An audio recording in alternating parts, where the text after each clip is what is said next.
Kami dari kelompok 7 akan mempresentasikan hasil kerja kelompok kami, yaitu materi tentang komunikasi atau penulisan pesan rutin, positif, dan bisnis. Dengan saya, Mia Emilia Supriani, dan rekan saya, Sylvia Fatimah Zahra dan Virginia Nurfitri. Oke. Langsung saja. A. Strategi penulisan untuk permintaan pesan-pesan rutin dan pesan-pesan positif. Strategi penulisan untuk permintaan pesan-pesan rutin dan pesan-pesan positif adalah dengan pendekatan langsung atau direct approach. Pemesanan produk baru kepada suatu perusahaan, pengiriman produk kepada pelanggan, pemberitahuan kebijakan insentif pada semua karyawan, pemberian penghargaan bagi karyawan yang loyal terhadap perusahaan, atau pemberian ucapan selamat kepada karyawan atau pegawai yang berprestasi baik. Mereka kegiatan-kegiatan rutin dalam dunia bisnis. Ide-ide pokok yang jelas. Kemukakan ide pokok di bagian awal penulisan pesan-pesan positif. Penjelasan rinci. Bagian pertengahan kemukakan penjelasan yang lebih rinci untuk mendukung ide pokok. Dan terakhir, penutup surat. Bagian akhir kemukakan pernyataan keramahan dan tindakan khusus yang diharapkan. B. Pesan-pesan good news dan goodwill.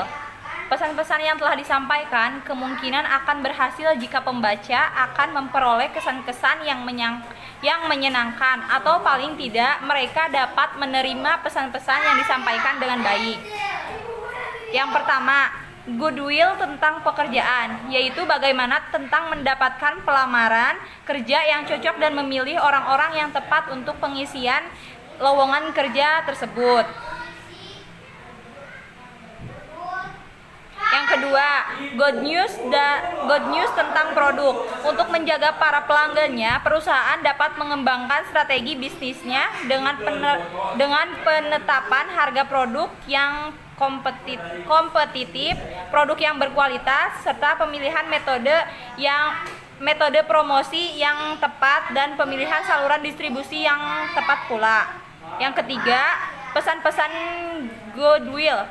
Goodwill adalah suatu perusahaan positif yang dapat mendorong orang-orang untuk menjaga hubungan bisnis antara pelaku bisnis, dapat mendorong hubungan baik dengan berbagai pihak seperti pelanggan, pemasok atau pelaku bisnis lainnya dengan penyampaian pesan-pesan secara bersahabat yang secara tak langsung berkaitan dengan tujuan bisnis. Selanjutnya, C. Cara menulis jawaban positif. Banyak memo dan surat-surat bisnis ditulis untuk memberikan tanggapan atas suatu pesan maupun adanya permintaan tertentu. Untuk memberikan jawaban atas berbagai permintaan informasi yang positif tersebut, dapat digunakan pendekatan langsung yang dimulai dengan pernyataan yang positif dan menyenangkan, dan diakhiri dengan pernyataan hormat atau penghargaan pada orang lain. Surat konfirmasi pesanan. Salah satu surat bisnis yang paling sederhana adalah membuat surat konfirmasi yang menjelaskan kepada pelanggan bahwa pesanan produknya telah diterima. Menjawab permintaan informasi. Setiap permintaan itu penting, baik dari dalam maupun luar organisasi. Pendapat orang lain terhadap suatu organisasi bisnis, produk maupun departemen akan dipengaruhi oleh bagaimana kesigapan Anda dalam menangani permintaan tersebut.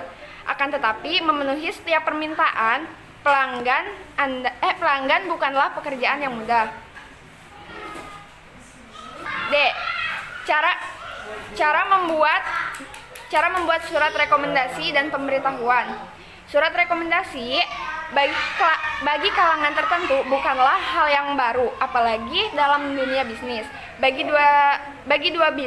dunia bisnis, pemberian surat rekomendasi dilakukan oleh mereka yang memiliki posisi penting suatu perusahaan. Surat rekomendasi merupakan salah satu bentuk informasi positif yang berkaitan dengan orang. Surat rekomendasi memiliki beberapa karakteristik, antara lain: yang pertama, nama lengkap; yang kedua, pekerjaan atau manfaat yang diharapkan pemohon; yang ketiga, penulisan sedang menjawab suatu permohonan atau atas inisiatif; yang keempat, hakikat hubungan antara penulis dan pemohon; yang kelima, fakta-fakta yang relevan dengan posisi atau kedudukan yang dicari. Surat rekomendasi biasanya bersifat rahasia sehingga pemohon tidak diperkenankan melihat isi surat rekomendasi tersebut. Jadi kesimpulannya yaitu strategi penulisan untuk permintaan pesan-pesan rutin dan pesan-pesan positif adalah dengan pendekatan langsung atau direct approach. Surat merupakan sarana komunikasi tertulis. Surat dipandang sebagai alat komunikasi yang paling efisien, efektif, ekonomis, dan praktis dibandingkan dengan komunikasi lisan. Sekian presentasi dari kelompok kami. Mohon maaf bila ada kekurangan dan kesalahan. Wabillahi taufiq wal hidayah. Wassalamualaikum warahmatullahi wabarakatuh.